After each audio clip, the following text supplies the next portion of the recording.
आज संभल हिंसा को तकरीबन 17 से 18 दिन गुजर चुके हैं और हालात पूरी तरह सामान्य बने हुए हैं। तो वहीं पुलिस की जांच संभल हिंसा को लेकर संभल के सपा सांसद जियाउर रहमान बर्क के मोहल्ले तक पहुंच गई है और इसके साथ ही दोषियों पर कार्रवाई करने के लिए पुलिस अपनी तफ्तीश में भी लगी हुई है। वहीं इसके साथ ही संभल में अवैध कब्जों पर बुलडोजर एक्शन भी ताबड़तोड़ अंदाज में लगातार जारी है और अब यूपी के एक और जिले में सालों से, बल्कि यूं कहें कि सदियों से पुरानी एक अवैध रूप से निर्मित मस्जिद थी जिस पर बुलडोजर एक्शन को अंजाम दे दिया गया है और इसके लिए भारी पुलिस बल को भी मौके पर तैनात किया गया था ताकि किसी भी प्रकार की कोई भी हिंसात्मक प्रवृत्ति के लोग कोई भी हिंसा न कर सकें और न ही यहां पर उपद्रव को पनपने का मौका मिल पाए और किसी को यहां सियासत करने का मौका भी न मिल पाए। इसी के तहत पुख्ता इंतजाम किए गए थे। आखिर कहां का है यह पूरा मामला और क्यों हुई 185 साल पुरानी मस्जिद पर बुलडोजर एक्शन की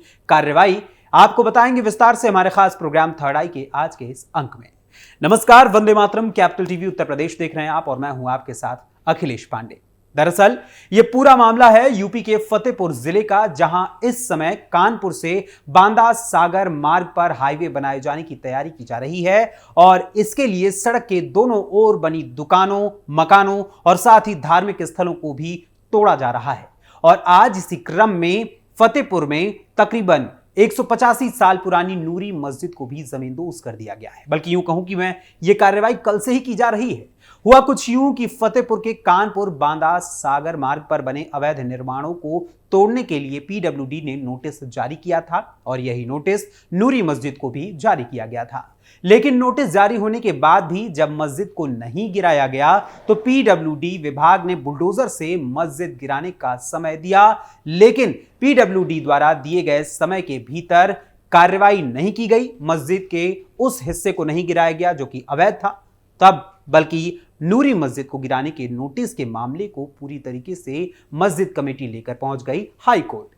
नूरी मस्जिद कमेटी की ओर से एडवोकेट सैयद अजीम उद्दीन ने पीडब्ल्यूडी के मस्जिद ढहाने के सरकारी आदेश के खिलाफ कस्बे के बाहर से बाईपास बनाने की अर्जी के लिए हाईकोर्ट में एक याचिका दायर की थी, जिस पर 6 दिसंबर को फैसला सुनाया जाना था। लेकिन 6 दिसंबर को सुनवाई टल गई, जिसकी वजह से इसकी अगली तारीख नियुक्त कर दी गई। लेकिन उस तारीख से पहले ही कुछ और ही काम यहां पर हो गया।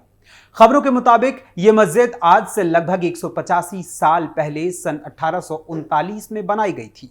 यहां पहले सड़क नहीं थी, बल्कि यहां पहले कभी पूरी तरीके से जंगल हुआ करता था। लेकिन आज यहां बने हाईवे पर सड़क चौड़ीकरण का काम होना है, जिसको लेकर पीडब्ल्यूडी विभाग ने मस्जिद को तोड़ने के लिए नोटिस जारी किया था। वहीं सरकारी आदेश की तालीम करते हुए फतेहपुर में तगड़ा बुलडोजर एक्शन किया गया, जिसके चलते हर ओर फिर से यूपी के बुलडोजर की चर्चा शुरू हो गई है। दरअसल 5 सीओ, 10 थाना प्रभारी, 40 sub inspector, 200 constable, head constable, एक कंपनी पीएसी और एक प्लाटून एआरएफ की मौजूदगी में सुबह 8 बजे से ही कैमरे की निगरानी में अवैध रूप से बनी नूरी मस्जिद पर पीडब्ल्यूडी के अधिकारियों ने बुलडोजर एक्शन की कार्रवाई 10 दिसंबर को शुरू की और इस कार्रवाई से पहले फतेहपुर के ललौली कस्बे के लगभग 2,500 लोगों को, जी हां, तकरीबन 2500 लोगों को हाउस अरेस्ट भी रखा गया और साथ ही मस्जिद के आसपास का तकरीबन 500 मीटर का एरिया सील कर दिया गया ताकि कोई भी हिंसात्मक घटना न घट सके। जिसके बाद मस्जिद के अवैध हिस्से पर बुलडोजर एक्शन की कार्रवाई शुरू की गई। मस्जिद के अवैध हिस्से को 5 बुलडोजरों की सहायता से तोड़ा गया और वहीं पुलिस चप्पे चप्पे की सुरक्षा व्यवस्था पर तैनात रही। जैसे ही प्रशासन ने नूरी मस्जिद पर बुलडोजर एक्शन की कार्रवाई की तो वहीं इसको लेकर बवाल भी शुरू हो गया और प्रशासन पर सुप्रीम कोर्ट के आदेश का उल्लंघन करने का आरोप लगा दिया गया।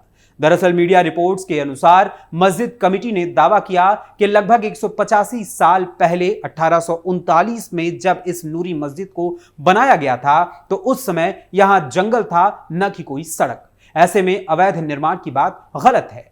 वहीं इसके साथ ही कमेटी का यह भी कहना है कि जानबूझकर मस्जिद को टारगेट किया गया है, क्योंकि इसे बचाने के लिए बाईपास बनाने की सलाह भी दी गई थी, लेकिन उस पर विचार नहीं किया गया। वहीं नूरी मस्जिद कमेटी ने पीडब्ल्यूडी पर आरोप लगाते हुए कहा कि इस मामले पर 13 दिसंबर को इलाहाबाद हाई कोर्ट में सुनवाई होनी थी, लेकिन इसके बाद भी इस पर बुलडोजर एक्शन का होना सरासर गलत है। वहीं इस मामले पर यदि हम दूसरे पक्ष की बात करें, यानी पीडब्ल्यूडी की ओर से इस बुलडोजर एक्शन पर आए बयान की हम बात करें, तो पीडब्ल्यूडी विभाग का इस मामले पर कहना है कि विभाग की ओर से मस्जिद के अवैध हिस्से को तोड़ने के लिए बुलडोजर एक्शन के 45 दिन पहले ही नूरी मस्जिद को नोटिस जारी किया गया था। और इसके साथ ही प्रशासन का यह भी कहना है कि इस सुप्रीम कोर्ट ने जो आदेश दिया था या सुप्रीम कोर्ट ने इस मामले में कोई स्टे नहीं लगाया था, इस वजह से यह कार्रवाई गलत नहीं है। ऐसे में सवाल उठता है कि सुप्रीम कोर्ट का वो कौन सा आदेश था जिसका हवाला देते हुए नूरी मस्जिद कमेटी प्रशासन पर आरोप लगा रही है और प्रशासनिक अधिकारी उसी आदेश के अक्षरशः पालन होने का दावा कर रहे हैं। दरअसल कुछ दिनों पहले माननीय सुप्रीम कोर्ट ने विभिन्न मामलों को लेकर दायर की गई याचिकाओं पर सुनवाई करते हुए बुलडोजर एक्शन को मूर्त रूप देने वाले अधिकारियों के लिए एक गाइडलाइन जारी की थी, जिसके अनुपालन की अधिकारियों को कड़ी हिदायत दी गई थी।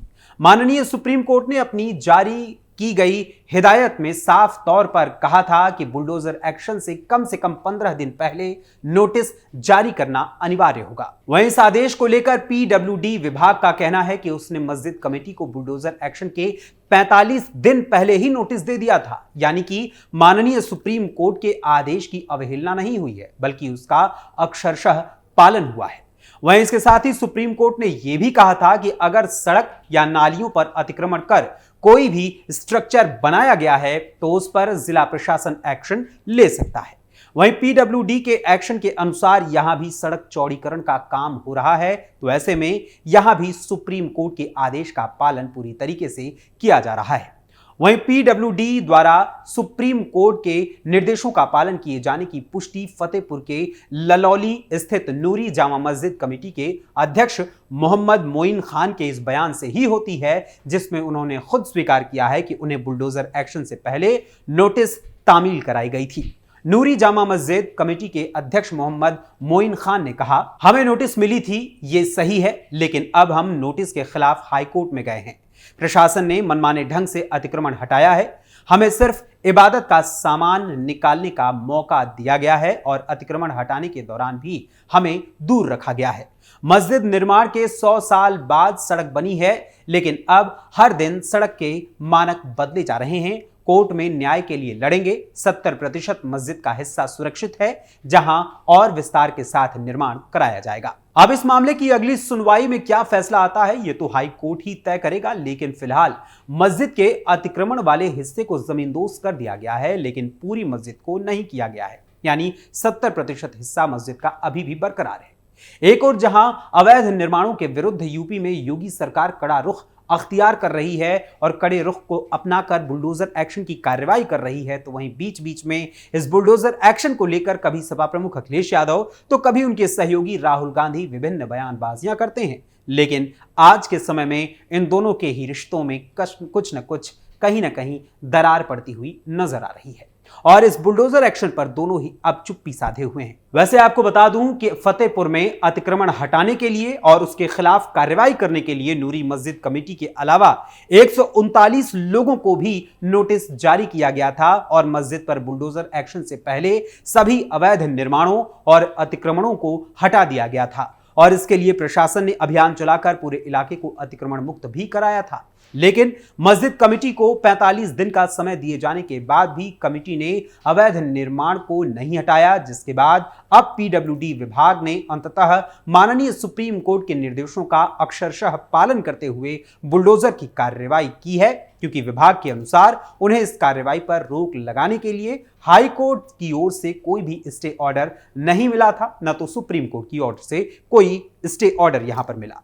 अब इस नूरी मस्जिद के अवैध निर्माण पर पीडब्ल्यूडी विभाग की ओर से की गई बुलडोजर एक्शन की कार्रवाई को लेकर आप सभी दर्शकों का क्या कुछ कहना है, इस बारे में हमें अपने कमेंट्स के माध्यम से जरूर बताइएगा। फिलहाल अभी के लिए थर्ड आई के आज के इस अंक में बस इतना ही। थर्ड आई के अगले अंक में फिर मुलाकात होगी किसी और खबर, किसी और मुद्दे, किसी और विषय के साथ। तब तक के लिए मुझे अनुमति दीजिए। धन्यवाद, नमस्कार।